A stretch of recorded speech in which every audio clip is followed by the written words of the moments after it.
तो जैसा कि पिछले एपिसोड में हमने देखा कि फैंग और एल्डर फार के दरमियान फाइट हो रही थी, पर क्योंकि एल्डर फार फैंग से बहुत ही ज्यादा पावरफुल थी और फैंग उसके सामने नहीं टिक पा रहा था, तो इसीलिए फैंग उनसे बचकर भागने लगता है। तो एल्डर फियोना भी उसका पीछा करती है और उस पर अपने फायर बॉल से अटैक करती है, पर फैंग उनकी सारी फायर बॉल्स को डॉज कर रहा था। तो ये देखकर एल्डर फार को बहुत ही ज्यादा गुस्सा आता है, तो वो अपनी लेजर फायर को यूज करते हुए फैंग पर अटैक करती है। तो फैंग उस लेजर फायर को बहुत ही मुश्किल से डॉज कर लेता है और हम देखते हैं कि वो लेजर फायर जिस चट्टान पर जाकर लगती है उसमें से वो लेजर फायर दोबारा से निकलने लगती है और वहां पर एक लेजर फायर का ट्रैप बन जाता है, जिसमें फैंग बहुत बुरी तरह से फंस जाता है। पर फैंग किसी भी तरह करके बहुत मुश्किल से उस लेजर फायर के ट्रैप को क्रॉस कर लेता है और फिर उस ट्रैप की दूसरी तरफ जाकर अपनी स्पिरिचुअल पावर को यूज करते हुए वहां पड़ी बड़ी बड़ी चट्टानों को उठाता है और एल्डर फियोना पर दे मारता है। पर हम देखते हैं कि एल्डर फियोना बड़ी ही आसानी से अपनी पावर को यूज करते हुए उन सारी चट्टानों को चूर चूर कर देती है। हम देखते हैं कि ली और कैटलैन, इवान और जेम्स एल्डर फार और फैंग की फाइट देख रहे थे। फैंग को अटैक करते हुए देखकर ली याओ कहता है कि ये फैंग कंटिन्यूसली एल्डर फार पर कैसे अटैक कर पा रहा है। तो ली याओ की ये बात सुनकर कैटलैन उसे बताता है कि उसकी स्पिरिचुअल पावर की वजह से वो हवा में थोड़ा सा तेज हो जाता है और हवा में होने की वजह से उसको एल्डर फार के मुकाबले में ये एडवांटेज मिल रही है। पर फिर भी उसकी इस एडवांटेज होने की वजह से कुछ भी चेंज नहीं होने वाला, एल्डर फार उसे बहुत ही आसानी से हरा देंगी। तभी हम देखते हैं कि एल्डर फियोना जब उन पत्थरों से बचने के लिए उनको तोड़ रही थी तो फैंग बड़ी ही तेजी के साथ उनके पीछे से आता है और अपनी लाइन लाइटनिंग स्वॉर्ड के लेवल 4 को एक्टिवेट करते हुए अपनी फुल पावर के साथ एल्डर फियोना पर अटैक कर देता है। पर हम देखते हैं कि एल्डर फियोना बड़ी ही आसानी से फैंग की स्वॉर्ड को पकड़ लेती है और फैंग का ये इतना पावरफुल अटैक भी एल्डर फियोना पर कुछ काम नहीं करता। तो एल्डर फियोना फैंग की स्वॉर्ड को पकड़कर उसे छीनने की कोशिश करते हैं, पर फैंग अपनी स्वॉर्ड को उससे वापस ले लेता है। तभी एल्डर फियोना उसे संभलने का मौका नहीं देती और बहुत ही ज्यादा स्पीड के साथ उसके पेट में एक जोरदार किक मारती है और फिर से इन दोनों में फाइट स्टार्ट हो जाती है। पर क्योंकि एल्डर फियोना ने फैंग के पेट में किक मारी थी, इस वजह से फैंग थोड़ा सा इंजर्ड हो गया था और फैंग उनके अटैक को बहुत मुश्किल से रोक पा रहा था। तभी मौका पाकर एल्डर फियोना उसे एक जोरदार पंच मारती है, जिससे फैंग बहुत पीछे आ जाता है। तो इस मौके का फायदा उठाते हुए फैंग अपने सभी फ्लाइंग नाइफ से एल्डर फियोना पर अटैक करता है और फैंग यहाँ पर अपने फ्लाइंग नाइफ का कंबाइंड ड्रिलिंग अटैक यूज करता है। हम देखते हैं कि एल्डर फियोना भी अपनी फुल स्पीड के साथ स्पिन करते हुए फैंग के इस अटैक को रोक लेती है और उसके फ्लाइंग नाइफ्स को पकड़ लेती है।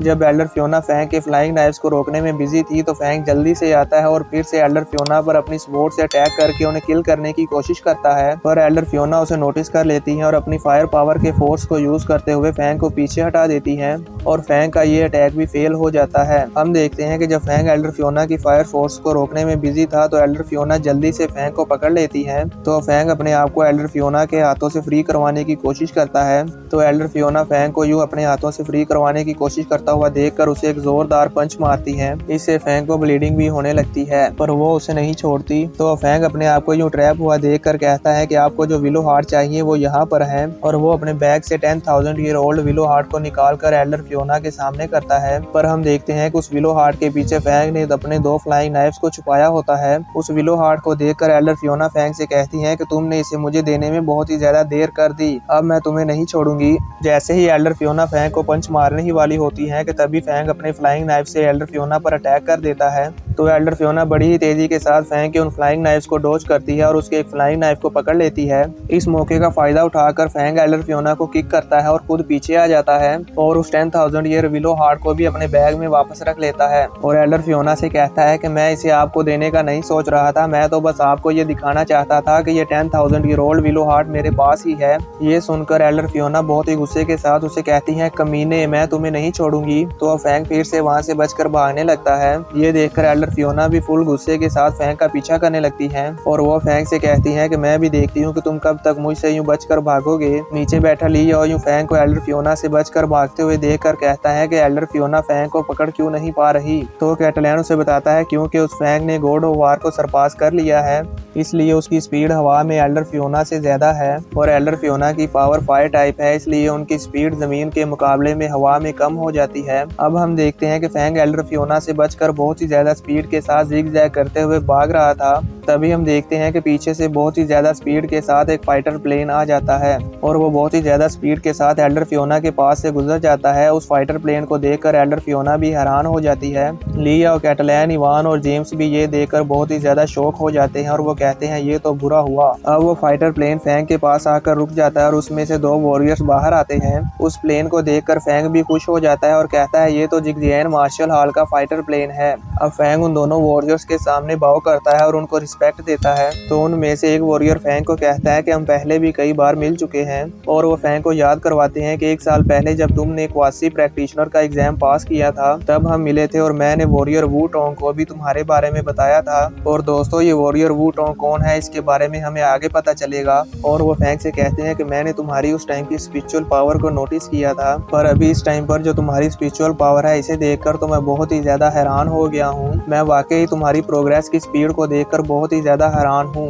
वो बातें कर ही रहे थे कि तभी वहाँ पर एल्डर फियोना भी आ जाती है और वो बहुत ही गुस्से के साथ अपनी पावर को रिलीज करते हुए उनके सामने रुक जाती है और कहती है इंस्पेक्टर जू। असल में दोस्तों ये जो वॉरियर है इनका नाम जू ही है और ये जिगजियान मार्शल हॉल में इंस्पेक्टर हैं और ये दोनों वॉरियर्स ही जिगजियान मार्शल हॉल में इंस्पेक्टर्स हैं। अब इंस्पेक्टर जू आगे आते हैं और कहते हैं एल्डर फियोना आप हमारे जिगजियान मार्शल हॉल के मेंबर का इतनी ज्यादा गुस्से के साथ पीछा क्यों कर रही थी, क्या इसने आपको ऑफेंड किया है? तो एल्डर फियोना कहती है कि ये सारा इसी बच्चे का कसूर है, इसने हमारे HR अलायंस की ट्री स्पिरिट्स को चुरा लिया है। तो ये सुनकर इंस्पेक्टर जू उन्हें रिप्लाई में कहते हैं इस मिस्टी आइलैंड की ट्री स्पिरिट्स तुम्हारी नहीं है, आप इसे कैसे एक्सप्लेन करेंगी? तो एल्डर फियोना उन्हें कहती है जू जी आप अपनी लिमिट को क्रॉस कर रहे हैं, हम इस मिस्टी आइलैंड पर पहले आए थे इसीलिए ये ट्री स्पिरिट्स हमारी हैं। तो फैंग बोलता है और वो कहता है कि मैं वो पहला शख्स हूँ जो इस मिस्टी आइलैंड पर आया था और मैंने इसे डिस्कवर किया था। एल्डर फियोना आप इस बारे में लिया और कैटलैन और उन बाकी सबसे पूछ सकती हैं। तो एल्डर जू फैंग के कंधे पर हाथ रख के उसे खामोश करवाते हुए कहते हैं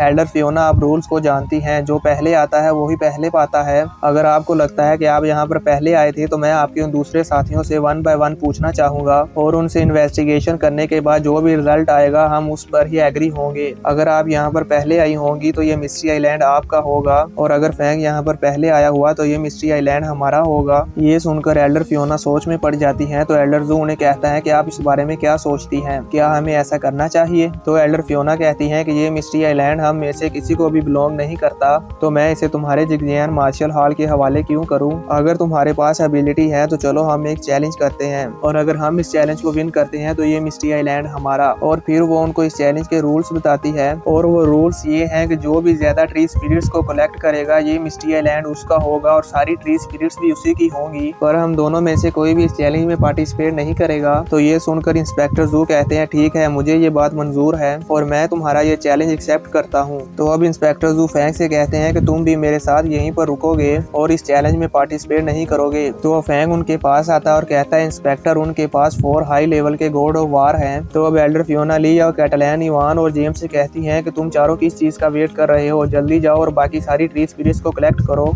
वहीं अब इंस्पेक्टर जू अपने साथ आए वॉरियर से कहते हैं कि मैं तुम पर भरोसा कर रहा हूँ और अब वो वॉरियर भी उन ट्री स्पिरिट्स को कलेक्ट करने के लिए चला जाता है। तो अब इंस्पेक्टर जू फैंग के पास आते हैं और उससे पूछते हैं कि तुमने अब तक कितने ट्रीज की स्पिरिट्स को कलेक्ट कर लिया है। तो फैंग उन्हें वो विलो ट्रीज के हार्ट दिखाते हुए कहता है कि मैंने ये golden heart 10,000 year old willow tree से हासिल किया है। तो इंस्पेक्टर जू उस 10,000 ईयर ओल्ड विलो ट्री के हार्ट को देखते हुए कहता है कि ये 10,000 year old willow tree heart कोई ऑर्डिनरी ट्रेजर नहीं है, ये बहुत ही ज्यादा खास ट्रेजर है। तो फैंग इंस्पेक्टर जू से पूछता है कि HR अलायंस के अकॉर्डिंग यहाँ पर बहुत ही ज्यादा ट्री स्पिरिट्स हैं, पर आपने सिर्फ एक ही वॉरियर को उन चारों हाई लेवल के गॉड ऑफ वार से फाइट करने के लिए भेज दिया। ये सोचकर मुझे डर लग रहा है कि कहीं वो उनसे हार ना जाए। तो ये सुनकर इंस्पेक्टर जू फैंग को बताता है कि उसके पास उन चारों से निपटने की पावर है और वो बहुत ही आसानी से उन चारों को हैंडल कर सकता है। तो दोस्तों अब हमें ये नेक्स्ट एपिसोड में पता चलेगा कि क्या वो अकेला वॉरियर उन चारों को हैंडल कर पाएगा और क्या जिगजियान मार्शल हॉल वाले इस चैलेंज को विन कर पाएंगे या नहीं। आप दोस्तों को क्या लगता है मुझे नीचे कमेंट करके जरूर बताएं। मिलते हैं नेक्स्ट वीडियो में, तब तक के लिए बाय।